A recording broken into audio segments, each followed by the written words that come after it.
여기 노래 부를 때는 몰랐는데 여기서 들으니까 노래가 너무너무 아름답고 좋습니다. 플루트하고 어코디언하고 피아노하고 목소리가 얼마나 조화가 잘 되는지 완전 여기 안식일 시작하는 분위기가 너무 좋은 것 같아요. 우리 교회. 그렇지 않아요? 네, 감사드립니다.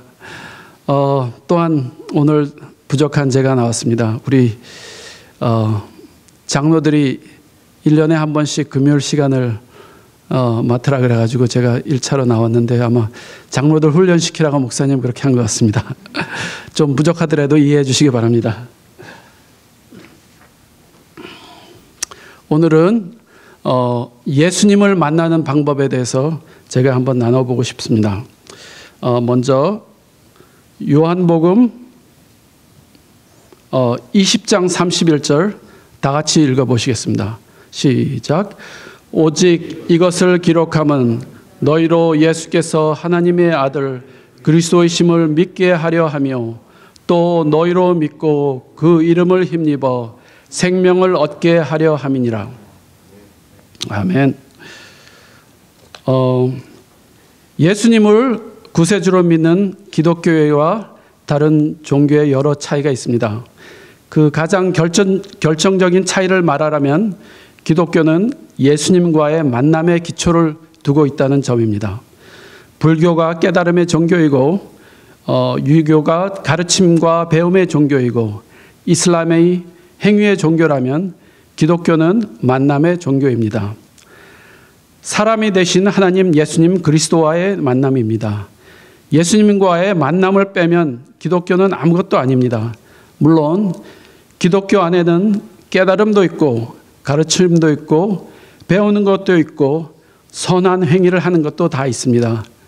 그러나 그 모든 것이 가득 차 있다 할지라도 예수님과의 만남이 제거되면 그 순간 기독교는 아무것도 아닙니다. 그러므로 아무리 심오한 진리를 깨달았다고 해도 최고의 도덕적인 삶을 살았다고 해도 성경 전체를 암송하고 기독교의 모든 교리를 깨달았다고 할지라도 예수님과의 만남을 경험하지 못했다면 그것은 기독신앙이 아닌 것입니다. 깨달음이 신앙의 핵심이라면 모든 사람이 참된 믿음을 갖기는 불가능합니다. 누구나 깨달을 수 없기 때문입니다. 가르침이나 행위가 신앙의 핵심이라고 해도 마찬가지입니다. 사람에 따라 환경에 따라 문화에 따라 차이가 있을 수밖에 없기 때문이죠. 그러나 만남은 누구에게나 가능한 일입니다. 똑똑한 사람과 그렇지 않은 사람, 많이 배운 사람과 배우지 못한 사람, 많이 가진 사람과 가지지 못한 사람, 그리고 건강한 사람과 장애를 가진 사람, 어떤 사람 사이에도 차이가 없는 것입니다. 누구든지 다 만날 수 있는 것입니다. 저는 처음에 아내를 전화로 만났습니다. 대학교를 졸업하고 직장을 몇 년 다니고 있었는데 저희 막내 누님이 같이 랩에 일하시는 분을 통해서 저에게 제 아내를 소개시켜 줬습니다. 그때 저는 LA에 살았고 아내는 뉴저지에 살고 있었습니다. 처음 전화를 했을 때는 그냥 궁금해서 누나가 소개시켜 주니까 부탁 들어주는 의미에서 전화를 했습니다. 처음 전화로 통화했는데 알고 보니 저는 태강 삼육국민학교를 다녔고 아내는 서울 삼육국민학교를 다녔어요. 그리고 한국에서 국민학교를 다닐 때 1년에 한 번씩 전 한국에 있는 삼육국민학교 학생들이 모여서 캠핑을 같이 한 적이 있습니다. 매해마다 캠핑을 하는데 그때 같은 자리에 있다는 것을 알게 되었습니다. 캠핑을 하는데 한 해는 비가 엄청나게 와가지고 모든 학생들이 밤에 자다가 일어나가지고 텐트를 다 버리고 피신해서 학교 교실로 들어가서 잤던 이야기. 그때 아내는 텐트를 아주 잘 치고 텐트 옆에 고랑까지 너무 잘 만들어 자서 비가 거의 새지 않아서 그냥 텐트에서 잤다는 이야기.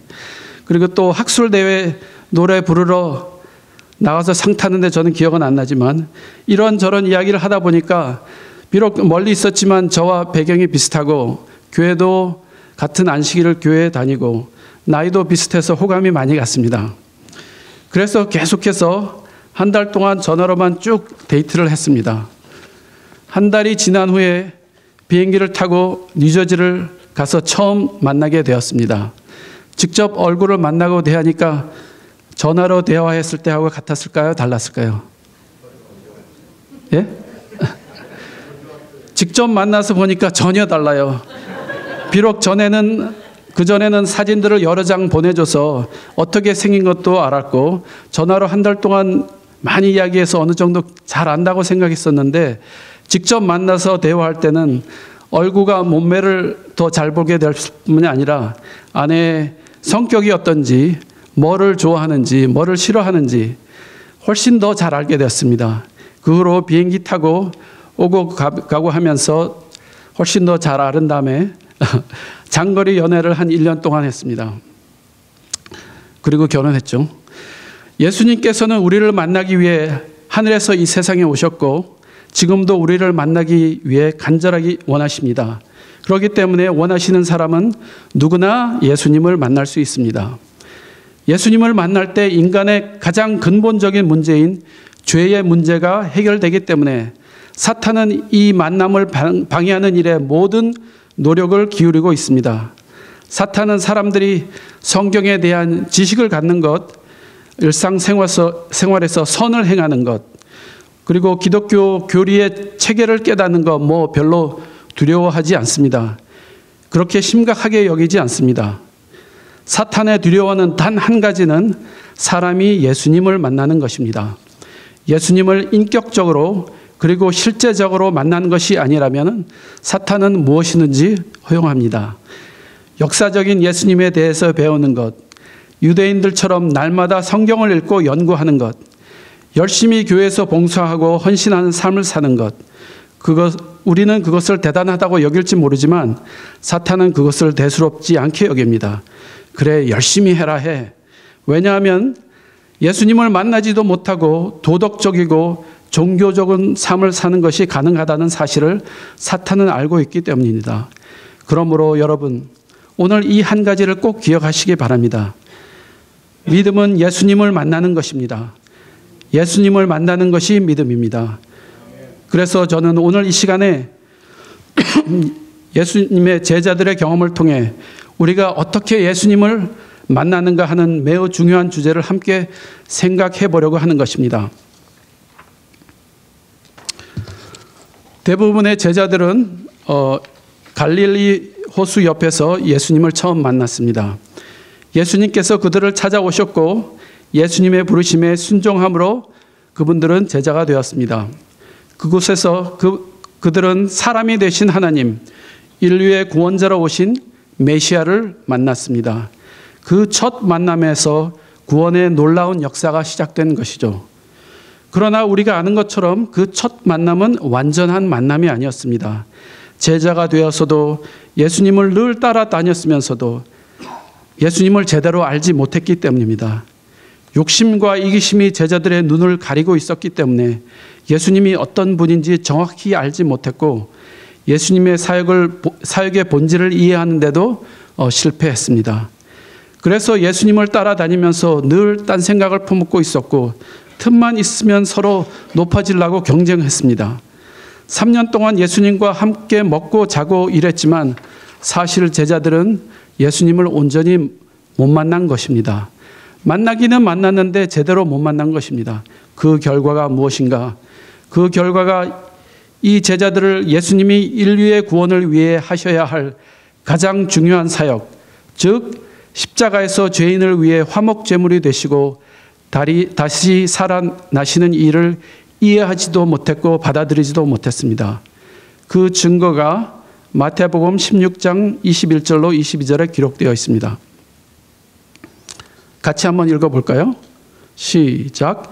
이때로부터 예수 그리스도께서 자기가 예루살렘에 올라가 장로들과 대제사장들과 서기관들에게 많은 고난을 받고 죽임을 당하고 제3일에 살아나야 할 것을 제자들에게 비로소 가르치시니 베드로가 예수를 붙들고 가나여 가로되 주여 그리 마옵소서 이 일이 결코 주에게 미치지 아니하리이다. 여러분, 예수님께서 제자들에게 3년 동안 가르치시고 또 예수님께서 예수님의 사역을 목적한 당신의 제자들에게 마침내 복음의 핵심을 말씀하셨습니다. 복음의 본질을 열어서 보여주셨습니다. 복음의 본질이 무엇입니까? 이렇게 요약할 수 있습니다. 십자가와 부활입니다. 예수님은 이 일을 위해서 세상에 오신 것입니다. 우리를 위해 십자가를 지시기 위해 오셨고 그 다음에 사흘 만에 부활하심으로 그들이 하나님이심을 우리에게 분명히 나타내기 위해 오셨습니다. 그래서 오늘날 십자가와 부활이라는 이 놀라운 두 사건에 우리의 믿음의 근거를 두고 우리는 예수님을 믿습니다. 이 십자가와 부활 두 사건이 없으면 기독교의 복음은 아무것도 아닙니다. 그래서 예수님께서는 제자들에게 당신이 고난을 받고 죽임을 당하실 뿐만 아니라 제3일에 살아나야 할 것을 제자들에게 말씀하신 것입니다. 그런데 그때 베드로를 비롯한 다른 제자들의 반응이 22절에 이렇게 기록되어 있습니다. 베드로가 예수님을 붙들고 가나여 가로되 간절히 예수님께 호소한 것입니다. 그냥 선생님 그거 곤란한데요. 그렇게 하시면 안 되겠는데요. 그렇게 하시지 않는 게 어떨까요? 그렇게 얘기한 것이 아니라 예수님을 붙들고 아주 간절히 이야기한 것입니다. 그리 마옵소서 이 일이 결코 주에게 미치지 아니하리다. 예수님은 이 일을 위하여 세상에 오셨는데 예수님의 제자들은 이 일을 가로막고 나선 것입니다. 절대로 안 됩니다.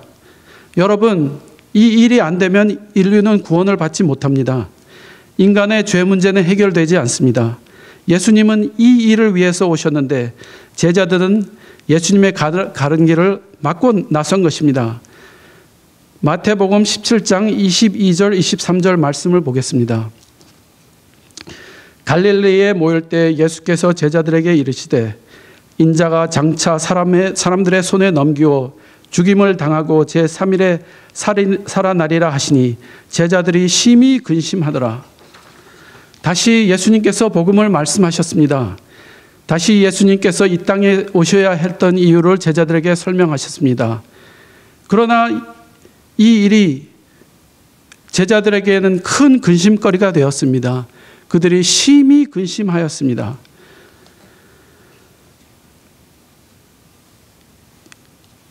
이전에 제자들은 70인 사역으로 얼마나 열심히 주님께서 명하신 전도 사역을 해왔습니까?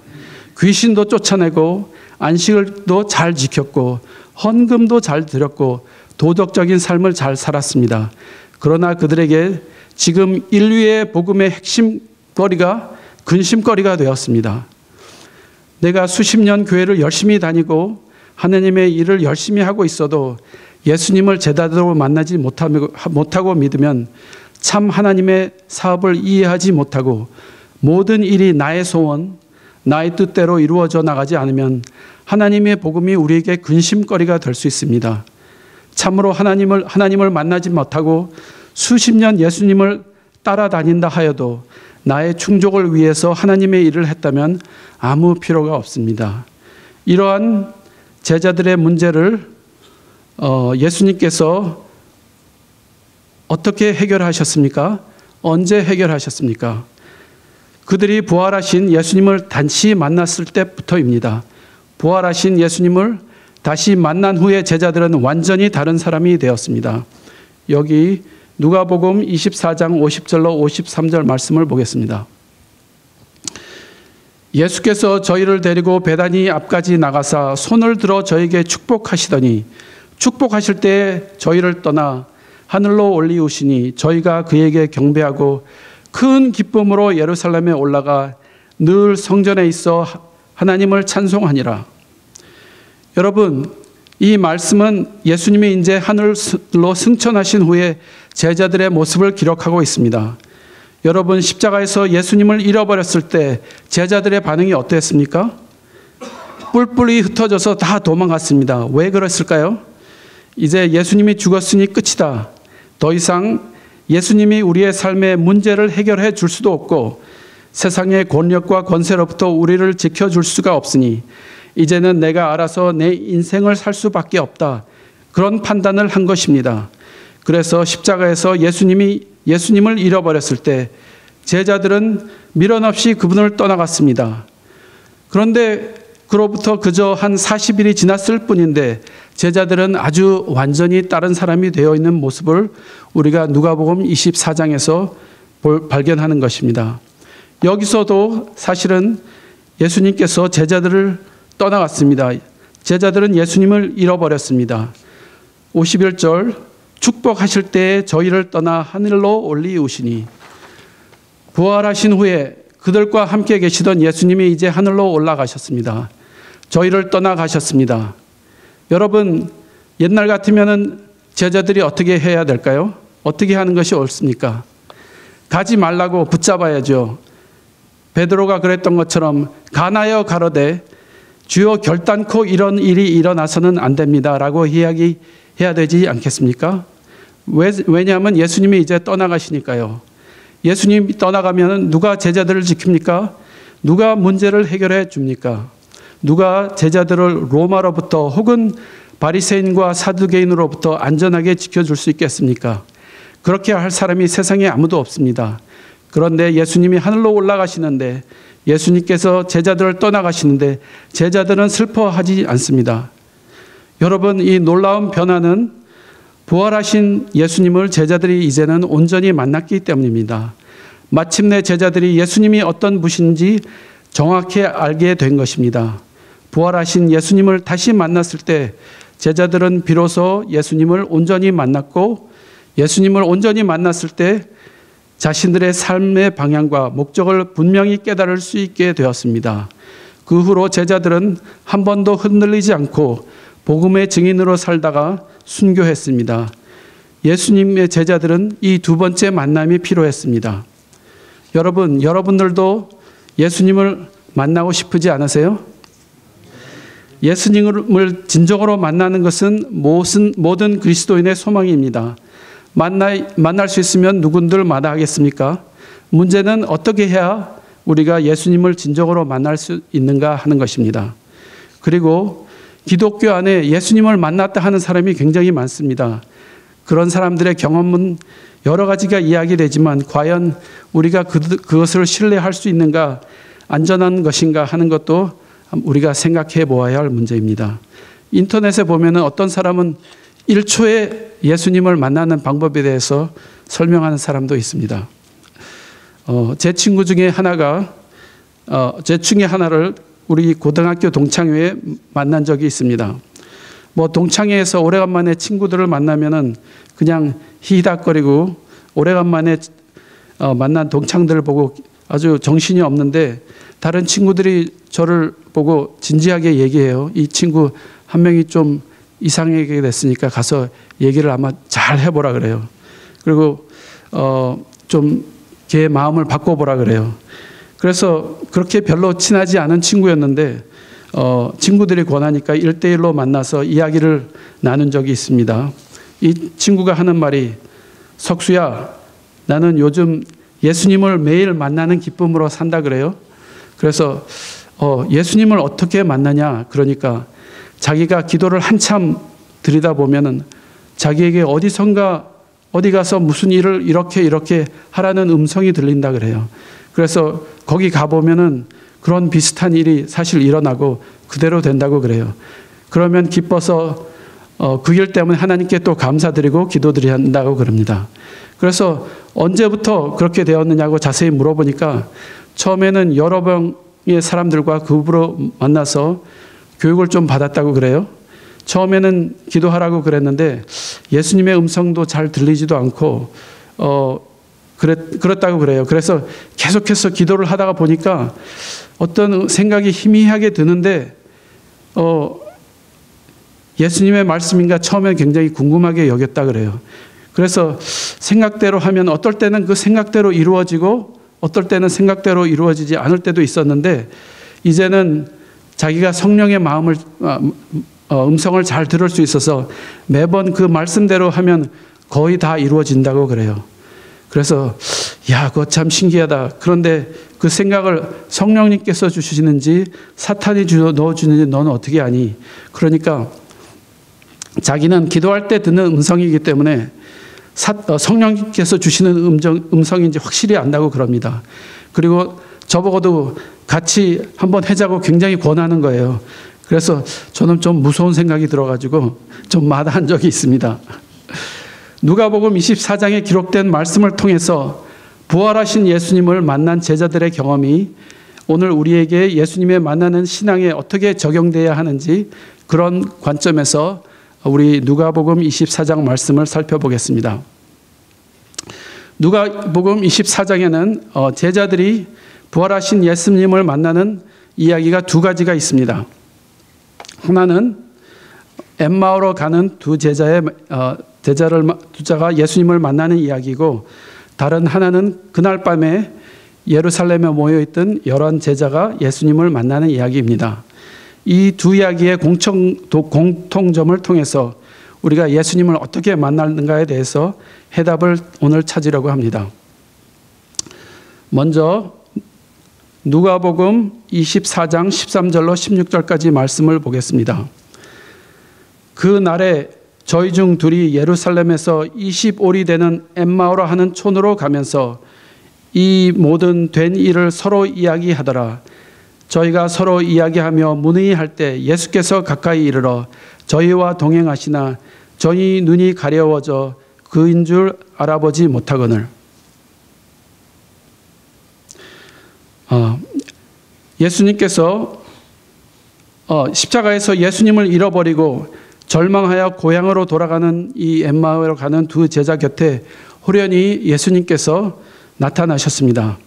그래서 이 낯선 손님과 두 제자는 이야기를 나누면서 함께 걸었습니다. 두 제자는 예수님의 죽음으로 인한 자신들의 슬프고 아픈 심정을 이 낯선 동행에게 이야기했습니다. 그리고 심지어는 이런 말도 했습니다. 22절, 24절입니다.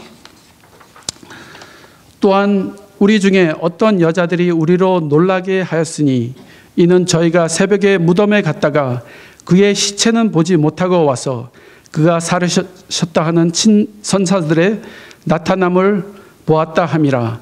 또 우리와 함께한 자 중에 두어 사람이 무덤에 가 과연 여자들이 말한 바와 같음을 보았으나 예수는 보지 못하였느니라 하거늘. 여러분, 이 얼마나 기가 막힌 장면입니까? 부활하신 예수님이 지금 그들 곁에 계시는데, 그들과 함께 걸으시며 그들에게 말씀하고 계시는데, 이 두 제자들은 그날 아침 온갖 이야기를 들었습니다. 여자들이 무덤에 갔더니 무덤이 열려 있어요. 무덤을 들여다봤더니 그 속에 아무도 없어요. 세마포만 안겨져 있어요. 그리고 어떤 여자는 예수님을 만났다고 그래요. 예수님의 음성을 들었다고 그래요. 그 다음에 베드로가 그 말을 듣고 달려가서 무덤 속에 확인해 봤어요. 봤더니 그 안에 세마포만 있어요. 이런 이야기를 다 듣고, 그런 예수님의 부활의 수많은 이야기를 듣고 이 사람들이 믿었습니까? 안 믿었습니까?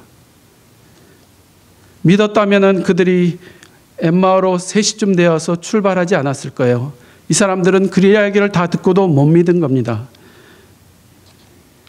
이런 제자들을 예수님은 이렇게 꾸짖으셨습니다. 25절, 26절입니다.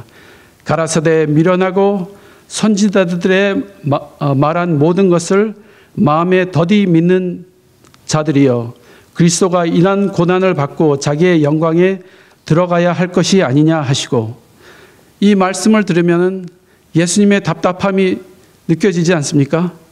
얼마나 답답하셨으면 예수님께서 당신의 사랑하는 제자들에게 이 미련한 사람들아 그렇게 말씀하셨겠습니까? 예수님은 그렇게 제자들에게 말씀하실 분이 아니신데, 이 답답한 친구들아, 이 미련한 사람들아, 선지자들의 말한 그 모든 것, 그 구약 성경에 기록된 모든 말씀을 이렇게 잘못 이해하는 친구들아, 그리스도가 이런 고난을 받고 자기의 영광에 들어가야 할 것이 아니냐. 예수님은 아주 답답한 것입니다. 부활하신 예수님께서 옆에 같이 가시는데, 이야기하고 가시는데 도무지 알아보지 못하는 제자가 너무나 안타까운 것입니다. 어떻게 해야 될까요? 나 좀 봐라, 나 좀 봐, 똑바로 봐, 여기에 내 손에 못자국 좀 봐라, 그렇게 말씀하실 법한데, 아니면 그분이 늘 행하시던 놀라운 기적을 한번 행해서 그분의 곁에 계시는 분이 예수님이라는 사실을 입증해 주실 법만 한데 저 같으면 아마 그렇게 했을 것 같아요. 예수님은 근데 그렇게 하시지 않으셨습니다. 27절 27절의 말씀에 제자들의 이 불신, 이 답답함과 어리석음을 해결하시는 예수님의 방법, 예수님의 처방이 이렇게 기록되어 있습니다. 다 같이 27절을 읽겠습니다. 시작. 이에 모세와 및 모든 선지자의 글로 시작하여 모든 성경에 쓴 바 자기에 관한 것을 자세히 설명하겠습니다. 예수님을 곁에 두고도 알아보지 못하는 제자들에게 예수님은 나다 나 좀 똑바로 봐. 내가 너희 선생 십자가에 달린 예수야 라고 한마디 말씀도 하시지 않으시고 산을 부수는 능력을 보이시거나 눈이 휘둥그레질 기적을 행하시지도 않으셨습니다. 그리고 그렇게 간편하고 쉬워 보이는 방법을 예수님은 택하시지 않으셨어요. 그리고 가장 시간이 오래 걸리고 힘든 방법을 택하신 것입니다. 여러분, 이 미련한 사람들에게 성경을 풀어서 가르치는 일이 얼마나 어려운 일입니까? 딱 눈으로 한 번 보면 알 수 있는 수만 가지 옵션을 예수님은 가지고 계신데 그렇게 하시지 않으시고 성경을 가르치신 것입니다. 모세와 및 선지자의 글로 시작하여 모든 성경에 쓴 바 자기에 관한 것을 자세히 설명하시니라. 예수님은 이 불신의 제자들을, 미련한 제자들을 하나님의 말씀으로 이끌어 가신 것입니다. 그리고 말씀을 자세히 깨닫게 하셨습니다. 여러분, 이렇게 말씀으로 돌아가는 두 제자들이 어떻게 되었습니까?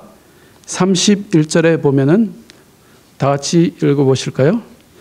저희 눈이 밝아져 그인 줄 알아보더니 예수는 저희에게 보이지 아니하시는지라. 말씀으로 돌아가니까, 말씀을 자세히 공부하고 깨달으니까 비로소 그들의 눈이 밝아진 것입니다. 여러분, 하나님의 말씀이 예수님을 만나야 하는 우리의 눈을 밝게 한다는 사실을 믿으시기 바랍니다. 말씀이 우리의 눈을 뜨겁게 합니다. 말씀만이 우리 눈을 열어서 예수 그리스도를 보고 그분을 만나게 하는 것입니다. 그들의 고백이 32절에 이렇게 기록되어 있습니다. 다 같이 읽겠습니다. 저희가 서로 말하되 길에서 우리에게 말씀하시고 우리에게 성경을 풀어주실 때 우리 속에서 마음이 뜨겁지 아니하더냐 하고. 여러분, 오늘날에도 하나님의 백성들이 예수님을 만나는 방법은 이것입니다. 말씀을 통하여 마음이 뜨거워지는 것입니다. 말씀 안에서 예수님을 확인하는 것입니다. 말씀 안에서 예수님의 사랑을 깨닫는 것입니다. 말씀 안에서 주님을 만날 때 우리의 삶이 바뀌고 새로워지는 것입니다. 낙심한 제자들을 새롭게 하는 것은 기적이 아니었습니다. 어디 황홀한 체험도 아니었습니다. 수많은 사람들의 예수님의 부활했다는 증언도 아니었습니다. 그들의 마음을 뜨겁게 한 것은, 그들의 심령을 새롭게 하는 것은 하나님의 말씀 성경이었습니다. 성경을 깨달았을 때 그들의 마음에 가득한 실망과 한숨은 한순간에 안개처럼 사라져 버렸고, 마음이 뜨거워진 제자들은 부활하신 예수님을 증거하기 위하여 다 차려진 밥상에 숟가락도 들지 않고 곧바로 예루살렘으로 돌아가는 것입니다. 오늘 하나님께서 우리 마운틴뷰 교회에 하나님의 말씀으로 우리의 심장이 뜨거워지는 놀라운 영적 부흥을 허락해 주시기를 간절히 바랍니다. 이제 마가복음 24장의 두 번째 이야기를 보도록 하겠습니다. 엠마오로 가는 두 제자가 황급히 예루살렘으로 방향을 바꾸어서 돌아가서 제자들이 늘 자주 모이는 그 집을 찾아갔습니다. 누가복음 24장 33절에 보면은 곧 그 시로 일어나 예루살렘에 돌아가 보니 11사도와 및 그와 함께한 자들이 모여서 11사도, 금요일 밤에 뿔뿔이 흩어졌던 예수님의 제자들, 가론 유다를 제외한 11명의 사도가 한 집에 모여 있었습니다. 이 엠마오로 가던 두 제자가 들어갔더니 11 사도가 먼저 말합니다. 주께서 과연 살아나시고 시몬에게 나타나셨다. 여러분, 이 11 제자가 예수님의 부활을 알고 있는 것입니다. 믿고 있는 것입니다. 두 사람도, 엠마오로 가던 두 사람도 말합니다. 길에서 된 일과 예수님께서 떡을 떼심으로 자기애들에게 알려준 것을 말했습니다. 자, 이제 그 집안에는 모든 제자들이 예수님의 부활에 대한 분명한 확신을 갖게 되었습니다. 엠마오로 가던 두 제자는 예수님을 만나서 예수님과 함께 많은 시간을 보냈고, 베드로도 부활한 예수님을 만났고, 그 다음에 수많은 부활에 대한 증언들이 방 안에 가득 차 있었습니다. 여러분, 이 사람들이 무슨 얘기를 했을까요? 그 방에 모여서 자, 이제 이 이야기 그만하고 우리 다른 이야기 합시다. 그랬을까요? 그럴 수가 없죠. 여러분, 예수님이 살아나셨는데, 그래서 끊임없이 예수님의 부활에 대해서 이야기하는 동안에 36절,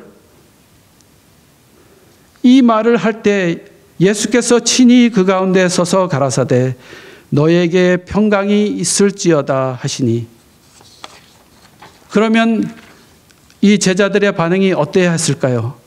그들이 부활하신 예수님에 대하여 그렇게 감격하고 기뻐하며 이야기하고 있는데 예수님이 딱 나타나셨어요. 너에게 평강이 있을지어다. 그러면 여러분이 그 자리에 있었다면 여러분은 어떻게 하셨겠습니까? 환호성을 지르고 눈물을 흘리고 예수님을 끌어안고 그렇게 해야 되지 않았을까요? 그렇게 해야 정상이죠. 그런데 37절 말씀은 아주 놀라운 말씀입니다. 다 같이 읽어보겠습니다. 시작. 저희가 놀라고 무서워하여 그 보는 것을 영으로 생각하는지라. 귀신인 줄 알았어요. 귀신이다 그러는 거예요. 예수님을 닮은 귀신이다. 여러분, 이것이 부활하신 예수님을 처음 만난 제자들의 반응이었습니다. 베드로도 야고보도 요한도 그 기라성 같은 예수의 제자들도 부활한 예수님을 보고 놀라고 무서워한 것입니다. 여러분, 이것은 우리 신앙에 아주 대단히 중요한 문제입니다. 앞에서 드린 말씀처럼 십자가와 부활은 우리 복음의 핵심 사건입니다.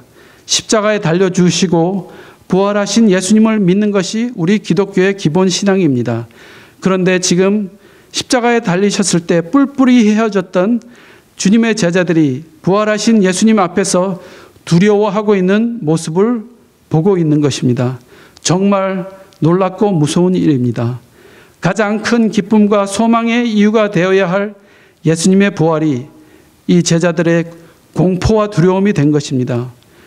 여러분, 부활하신 예수님의 나타나신 그 방에 모여있던 11명 플러스 엠마오로 가는 두 제자들이 예수님을 만났습니까? 못 만났습니까? 만났습니까? 못 만났습니까? 못 만났습니다. 정말 놀라고 두려운 일입니다. 우리가 예수님을 지식적으로 아는 것과 예수님을 만나는 것은 다릅니다. 예수님을 피상적으로 보는 것과 예수님을 만나는 것은 다릅니다. 참된 믿음과 예수님을 그저 아는 것이 아니라 인격적으로 만나는 것입니다. 지금 제자들은 예수님과 함께 있으면서 예수님의 음성을 들으면서 예수님의 손과 발을 만져보면서 구우신 생선을 드시는 예수님의 모습을 보면서도 예수님을 온전히 만나지 못하고 있는 것입니다. 여러분, 이것이 이 제자들의 문제라고 생각하면 안 됩니다. 이것이 예수님을 믿고 예수님을 따라가는 모든 그리스도인들의 삶에 일어날 수 있는 함정이고 위기라는 사실을 우리는 인정해야 합니다. 수십 년 교회를 열심히 다니도 예수님을 진정으로 만나지 못하고 다닐 수가 있습니다. 이렇게 부활하신 예수님과 한 방에 있으면서도 예수님을 만나지 못하는 제자들의 문제를 예수님은 어떻게 해결하셨는지 살펴보시겠습니다. 44절, 45절 말씀입니다. 죄송합니다. 다 같이 읽겠습니다. 시작. 곧 이르시되 내가 너희와 함께 있을 때에 너희에게 말한 바 곧 모세의 율법과 선지자의 글과 시편에 나를 가리켜 기록한 모든 것이 이루어져야 하리라 한 말이 이것이라 하시고, 이에 저희의 마음을 열어 성경을 깨닫게 하시고, 예수님을 보면서도 예수님을 만나지 못한 제자들, 십자가와 부활이라는 복음의 핵심 바로 앞에 있는데도 두려움과 공포에 빠져 있던 제자들을 위해 예수님이 하신 일이 뭐예요? 엠마오로 가던 두 제자들에게 하신 일과 똑같습니다. 그들의 마음을 열어 성경을 깨닫게 하셨습니다. 오늘 우리는 누가복음 24장에 기록되어 있는 이 두 그룹의 제자들이 부활하신 예수님을 만나는 과정, 부활하신 예수님을 만나는 방법을 우리가 살펴보고 있습니다. 예수님과 함께 이야기하면서도, 함께 걸어가면서도 예수님을 만나지 못한 두 제자가 예수님을 어떻게 만났습니까? 부활하신 예수님을 보고도 두려움에 떨려있던 11 제자는 예수님을 어떻게 만났습니까? 성경으로 돌아가서 성경을 깨달음으로 성경 안에서 예수님을 만나는 것이었습니다. 이것은 어떤 사람이 고안이나 찾아낸 방법이 아니고 예수님께서 친히 우리에게 보여준 것입니다. 그리고 이것은 오늘 우리에게도 여전히 유효할 뿐 아니라 우리가 예수님을 만날 수 있는 단 하나의 방법이라는 사실을 기억하시기 바랍니다. 우리가 아무리 기도를 많이 해도 성경 밖에서 예수님을 만나지 못합니다. 아무리 황홀한 영적 체험을 해서 일주일 열흘 밥을 안 먹고 전혀 배고프지 않은 그런 무아지경에 속에 들어갔다 할지라도 예수님을 만나지 못합니다. 내가 원하고 꿈꾸는 것이 그냥 마음만 먹으면 이루어지는 놀라운 기적을 날마다 경험하고 산다고 할지라도 그것이 예수님을 만나는 것은 아무런 관계가 없을 수 있습니다. 성경으로 돌아가야 합니다. 성경 안에서 예수님을 찾아야 합니다. 사도 요한은 요한복음 20장 31절에 이렇게 기록했습니다. 요한복음 20장 31절입니다. 다 같이 읽도록 하겠습니다. 시작. 오직 이것을 기록함은 너희로 예수께서 하나님의 아들 그리스도이심을 믿게 하려 하며 또 너희로 믿고 그 이름을 힘입어 생명을 얻게 하려 함이니라. 사랑하는 여러분, 오늘날도 우리가 예수님을 만나는 방법은 2000년 전의 제자들이나 지금이나 똑같습니다. 세상이 수십 번, 수백 번 바뀌었지만 우리가 예수님을 만나는 방법은 바뀌지 않습니다. 똑같습니다. 말씀에 들어가서 말씀 안에서 예수님을 만나는 것 외에는 또 다른 방법이 우리에게 주어져 있지 않았다는 사실을 기억합시다. 그러므로 성경 외에는 예수님을 만날 방법이 없고 성경 밖에서 예수님을 만나는 다른 길이 없습니다. 이것이 우리가 매일매일 성경과 함께 살아가야 하는 이유이며 성경 안에서 성령의 인도를 따라 살아가야 하는 이유입니다. 이것이 우리가 성경을 목숨처럼 여기고 생명처럼 아껴야 하는 까닭입니다. 그런데 참 유감스럽게도 현대 기독교 안에 성경 밖에서 예수님을 만날 수 있다는 가르침이 얼마나 많은지 모릅니다. 꼭 성경이 아니어도 된다고 합니다. 가장 강력하고 인기 있는 유혹은 기적을 통해 예수님을 만날 수 있다는 사실입니다. 사실이든 아니든 그래서 기적이 일어났다는 소문이 나면 사람들이 구름대처럼 모입니다. 어떤 사람들은 내가 오늘 방언을 했기 때문에 틀림없이 예수님을 만났다는 확신 속에 살아가는 사람들이 많이 있습니다. 황홀한 경험, 꿈속에서 이렇게 말씀해 주셨다. 어떤 사람들은 꿈에 예수님을 만났다는 이야기를 해요. 하얀 옷을 입으시고 아주 인자하신데 나를 안아가지고 저 높은 언덕에 데려가시는데 기분이 얼마나 좋고 행복한지 모르겠다, 그런 말씀을 하는 분이 있습니다. 여러분도 그런 경험 한번 해보고 싶으세요? 확실한 것은 그것은 예수님의 우리에게 주신 예수님을 만나는 방법이 아닙니다. 어떤 사람은 나는 날마다 열심히 예수님의 음성을 듣는다고 그래요. 오늘 누구를 만나라, 오늘 어디에 가라 늘 듣는다고 그래요. 제가 그 경험을 무시할 마음은 없지만 그러나 그것도 지금 우리가 예수님을 만나는 방법은 아닙니다. 어떤 사람은 죽어서 천국에 가서 예수님을 만나고 왔다 하지만 그것도 예수님을 만나는 방법은 아닙니다. 부활하신 예수님이 40일 동안 제자들과 함께 이 땅에 계셨지만 거의 기적을 행하시지 않으셨다는 사실입니다. 제자들은 마음을 열어 성경을 깨닫게 하셨습니다. 여러분, 예수님이 하늘로 승천하신 이후에는 이제는 하나님의 백성이 기적이 아니라 말씀에서, 성경에서 예수님을 만나야 하기 때문에 부활하신 예수님은 기적을 행하시지 않으신 것입니다. 예수님을 만나시기 원하십니까? 성경으로 돌아가서 말씀을 깨달으십시오. 기적이나 황홀경이나 방언을 쫓지 마시고 천국이나 지옥에 갔다 왔다 하는 허탄한 이야기를 듣지 마시고 오직 하나님의 말씀에 귀를 기울이시기 바랍니다. 말씀 안에서 예수님을 만나는 기쁨, 말씀 안에서 예수님과 더욱 친밀히 교제하는 기쁨이 예수님을 마침내 만나야 할 우리 마운틴뷰 믿음의 성도들의 삶에 날마다 풍성하기를 주님의 이름으로 축복합니다. 마지막으로 찬미 232장 부르시겠습니다. 232장 부르시겠습니다.